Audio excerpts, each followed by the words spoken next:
Hi hello everyone welcome back ಅಮ್ಮ ಸವಿರುಚಿ. ನಾನಿವತ್ತು ಅಮ್ಮ ಸವಿರುಚಿಯಲ್ಲಿ ಸ್ವಿಜ್ವಾನ್ ದೋಸೆ ಯಾವ ರೀತಿ ಮಾಡೋದು ಅಂತ ತೋರಿಸ್ಕೊಡ್ತಾ ಇದ್ದೀನಿ. ನೀವು ಮನೇಲಿ ಮಾಡಿ ನೋಡಿ, ತುಂಬ ಚೆನ್ನಾಗಿರುತ್ತೆ. ನೀವಿನ್ನೂ ನಮ್ಮ ಚಾನಲ್ ಸಬ್ಸ್ಕ್ರೈಬ್ ಆಗಿಲ್ಲ ಅಂದರೆ ಇವಾಗಲೇ ಸಬ್ಸ್ಕ್ರೈಬ್ ಆಗಿ ಹೇಗಿತ್ತು ಅಂತ ಕಮೆಂಟ್ ಮೂಲಕ ತಿಳಿಸಿ. ಹೊರಗಡೆ ತಿನ್ನೋದಕ್ಕಿಂತ ಮನೇಲಿ ಮಾಡ್ಕೊಂಡ್ರೆ ತುಂಬ ಚೆನ್ನಾಗಿರುತ್ತೆ. ನಾನಿಲ್ಲಿ ಒಂದು ಪ್ಯಾನ್ ತೊಗೊಂಡಿದ್ದೀನಿ.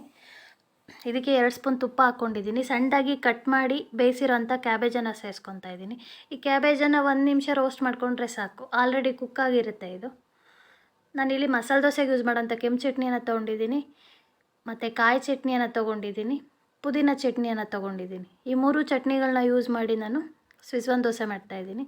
ನೋಡಿ, ತವಾನ ಬಿಸಿ ಮಾಡ್ಕೊಂಡಿದ್ದೀನಿ. ಲೋ ಫ್ಲೇಮಲ್ಲಿ ಇಟ್ಕೊಂಡು ನಾನು ದೋಸೆ ಹಿಟ್ಟನ್ನು ಸ್ಪ್ರೆಡ್ ಮಾಡ್ಕೊತಾ ಇದ್ದೀನಿ. ಎಷ್ಟು ತೆಳು ಸಾಧ್ಯನೋ ಅಷ್ಟು ತೆಳುವಾಗಿ ದೋಸೆನ ಸ್ಪ್ರೆಡ್ ಮಾಡ್ಕೋಬೇಕು. ನಾನಿಲ್ಲಿ 1 2 ಸ್ಪೂನ್ ಅಕ್ಕಿ ಹಿಟ್ಟನ್ನು ಸೇರಿಸ್ಕೊಂಡಿದ್ದೀನಿ ದೋಸೆ ಹಿಟ್ಟಿಗೆ, ಏಕೆಂದರೆ ಸ್ವಲ್ಪ ಕ್ರಿಸ್ಪಿನೆಸ್ ಬರಲಿ ಅಂತ. ನೋಡಿ, ಈ ಥರ ಸ್ಪ್ರೆಡ್ ಮಾಡಿಕೊಂಡು ಮೀಡಿಯಮ್ ಫ್ಲೇಮ್ ಇಟ್ಕೊಂಡು ಆಯಿಲನ್ನು ಹಾಕ್ಕೊತಾ ಇದ್ದೀನಿ.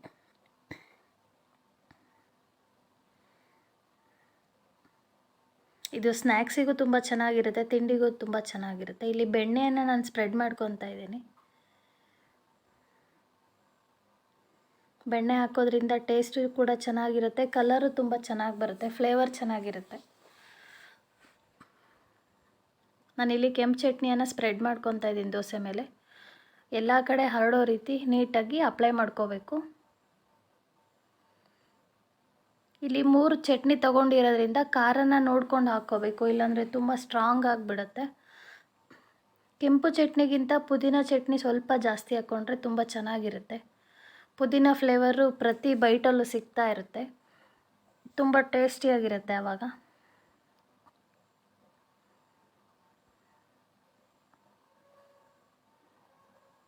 ಮತ್ತು ಇವಾಗ ನಾನು ಕಾಯಿ ಚಟ್ನಿಯನ್ನು ಹಾಕ್ಕೊತಾ ಇದ್ದೀನಿ. ಕಾಯಿ ಚಟ್ನಿ ಸ್ವಲ್ಪ ಹಾಕ್ಕೊತೀನಿ, ತುಂಬ ಜಾಸ್ತಿ ಬೇಡ.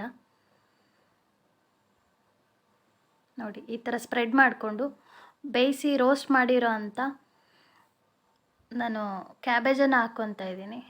ಇದಕ್ಕೆ ನಾವು ಬೇಕಂದರೆ ಬಟಾಣಿ ಆ್ಯಡ್ ಮಾಡ್ಕೋಬೋದು, ಪನ್ನೀರ್ ಆ್ಯಡ್ ಮಾಡ್ಕೋಬೋದು, ನಮ್ಮ ಚಾಯ್ಸು. ನಾನು ಸಿಂಪಲ್ಲಾಗಿ ಕ್ವಿಕ್ಕಾಗಿ ತೋರಿಸ್ತಾ ಇದ್ದೀನಿ, ಈಸಿ ರೆಸಿಪಿ ಇದು. ನೋಡಿ, ನಾನಿಲ್ಲಿ ದೋಸೆನ ರೋಲ್ ಮಾಡ್ಕೊಂಡಿದ್ದೀನಿ, ಸರ್ವಿಂಗ್ ಪ್ಲೇಟಿಗೆ ಶಿಫ್ಟ್ ಮಾಡ್ಕೊತಾ ಇದ್ದೀನಿ.